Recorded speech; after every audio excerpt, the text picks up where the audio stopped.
I'm in Salad, and I saw Despicable Me 2. It is directed by Chris Renaud and also Pierre Coffin.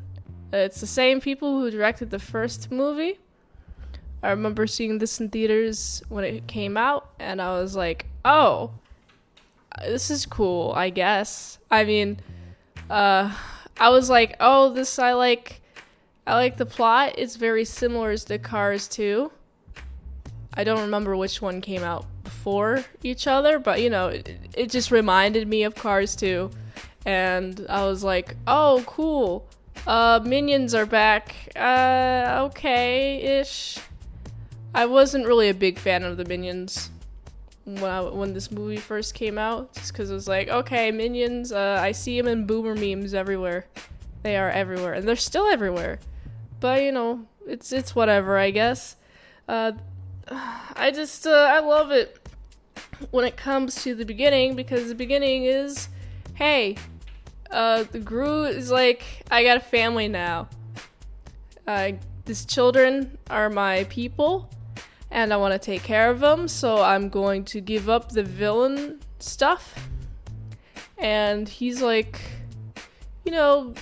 chilling out like a dad, hanging out, enjoying his days, which is pretty cool. I like Gru as a dad. He seems like a pretty cool guy. But also, there's a serum that gets yoinked. It gets stolen. And because of it, there's this secret agency that reaches out to Gru, is like, hey, you want to do some not supernatural, but like super spy stuff? And also, here's your partner in not crime, in discovery. In discovery of where is the serum, what happened to the serum. We don't know what happened to it, but it's a very important serum. And this is really cute redhead. Her name is Lucy. She's really cute. I like her outfit. Did I mention that she's cute? And yeah, she's they're doing pairing spy stuff. Gru is approached because he was a villain, but he initially declined because he's like, oh, I'm no longer a villain. But he gets kind of pushed into some circumstances where he can't refuse. And also, his orphan children, no longer orphan because he adopted them. They're like, hey, look, she's a girl.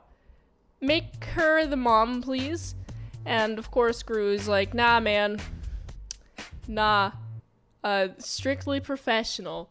No, nothing funny happening here. There's no funny stuff at all. I love it. There's also, I remember, they're in a mall, and the children are just stalking. I say stalking, just their parents, following rather, and it's cute because they're like, oh my goodness, I want them to be in love. And I also was like kind of cheering for Gru. I wanted Gru to be in love. I wanted them to be like happy and loving and like get to the point of the movie already. I didn't actually see it like that. I was mostly just like, oh, this is so nice and happy. And there's like some circumstances in which Gru is not happy. And he is actually really sad, and it's a rainy day. And the song Happy by Pharrell plays. This is actually the debut of Happy by Pharrell. And now Happy is literally everywhere. I've played Happy on the trombone for pep band in high school. I played a lot of Happy. So much, in fact, it's just like, this is kind of annoying. It's literally everywhere. Happy is everywhere. Wow. It's, but I do enjoy the song. It is a catchy song. When I first heard it, I was like, oh, I love it. I like this song. It's so cool. And then some somber, sad music plays. Maybe I'm misremembering where the song plays, but this is the debut movie for Happy. So yeah, the children are like, hey, please be in love, please. And there's that. But also another side plot, the doctor that was on Gru's side in the first movie, he's like, oh, no more employment, I want to do villainous stuff. Even though I have a guaranteed payroll, this does not fulfill my need to be a villain, to be a criminal. So I'm gonna look for other employment. And what happens? He gets employed by the people who stole the serum. Yeah, he's like, okay, minion time. Takes the minions. He's, he's helping the guy who has the serum. The serum kind of changes the minions into these cool monster guys. I like them. There's also like this whole like thing that I'm completely skipping, but they're trying to find this guy who supposedly died in a volcano in a weird dramatic way. And he's like, oh, where is he at? This guy might be the guy that might be dead, who's also stealing the serum. It's all interconnected. It's a whole plot of just shenanigans. So many shenanigans. I love just all of it. I love it so much. But you know what's also is awesome? Lucy and Gru do actually start getting along. It's a nice, sweet sight. I actually love it. They're bonding. They're having near-death experiences with each other, which is honestly the best type of relationship, because then you actually are like, oh, hey, this relationship, it surpasses even the threat of death. This relationship will still go on, which is pretty neat. It means you gotta marry him. That's how you can tell you can marry him and then stay with them forever, no matter how bad things get. That's what this movie is about. Also, just like a little bit, but also I should mention that they do eventually find out the guy who had this the aesthetic of the restaurant. It is a restaurant that is like, is there like a wrestling ring in the back of the bar? Just like some secret entrance. It's kind of the vibe of the restaurant to me, and it's pretty cute. It's a nice, cute restaurant. But alas, the guy who runs it is actually the guy they're looking for, who stole the serum.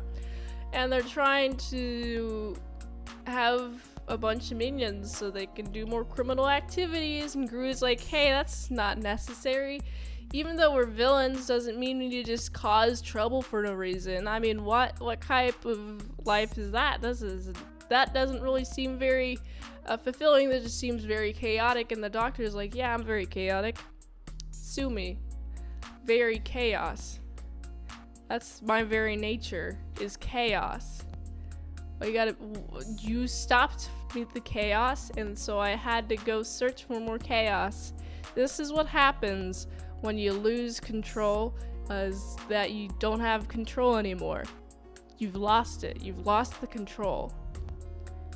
And of course, Gru's like, you can't, no, I'm not gonna allow that. I'm gonna find a way to have some sort of antidote. And they do find an antidote. It's pretty cool, actually. They cure the minions. The children are there. They help. They're very helpful. Don't we just love children and how useful they are in schemes of villainy? Lots of villain stuff. They're very useful. But it's cute because Gru and Lucy do eventually fall in love and they get married. And now the children have a mother. And now they're a nice little nuclear family. And may I dare say nuclear, because, man, it's the way his car is. It seems like it could be fueled by a nuke. It's a nuclear power plant. That small little thing. Also, his underground basement area also could be nuclear powered. I mean, it is a very villainous thing to do, to have a bunch of nuclear waste just kind of put back into the ground, or it doesn't seem like he would dispose of it safely because he's a, a villain. But anyway, you know what? This movie was not as interesting as the first one to me, but it's still pretty interesting. I did enjoy the blueness of Lucy's coat. It's very blue. And I like the color blue. The blue of so facts and blue, that's the color of these pants. These shorts, they're blue. Just like her jacket, too. And her dress. It was a dress or a jacket, I don't remember. It was something long. But yeah, she's cute. She's really cute. Keep her around, Gru. Gru really secured a good one. I gotta give this movie a solid 7 out of 10. If you like that content and more content at patreon.com/ASEPresents. Also, more links in the link tree down in the description below. Until next time, I'm in Salad Saw. I'll see you later, my salad croutons and bacon bits.